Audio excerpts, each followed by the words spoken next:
Today, I want to explain why a buyer getting a home loan today should seriously consider an adjustable rate mortgage. Before I get started on why they should consider adjustable rate mortgage, I want to address the bad reputation that adjustable mortgages have from the housing crash that happened in the early 2000s. Many of the adjustable rate mortgages issued back then, there was a lot of risks to them. Many of them were only fixed for 2 years.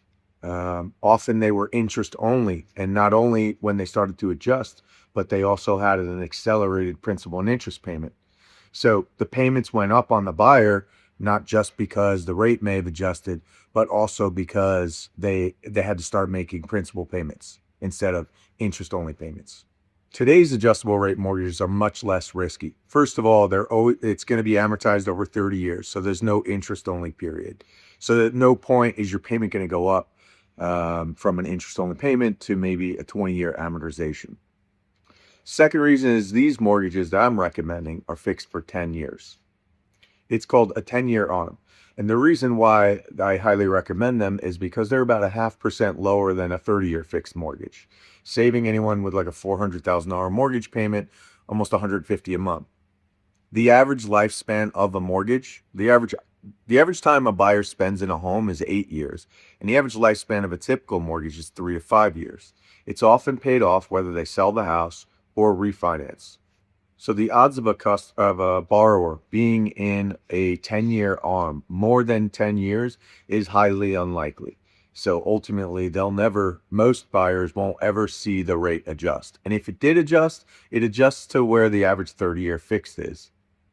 My final point about a 10-year adjustable rate mortgage over a 30-year fixed is that the current 30-year fix is at 6.875. When you look at the last 25 years of where the average 30-year fixed has been, it's really only been about 2 years out of the last 25 years where the average 30-year fixed was above 6%. So the likelihood of a refinance when rates hit 5.875 is highly likely between now and 10 years from now.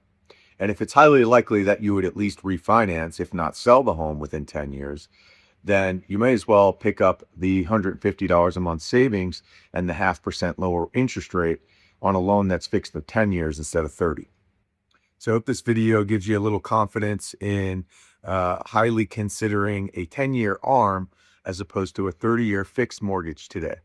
Yeah, if rates drop down to 6% or into the fives for a 30-year fix, then great. I would absolutely lock in a 30-year fixed, but not when the rates are at 6.875 because the likelihood of a refinance is highly probable.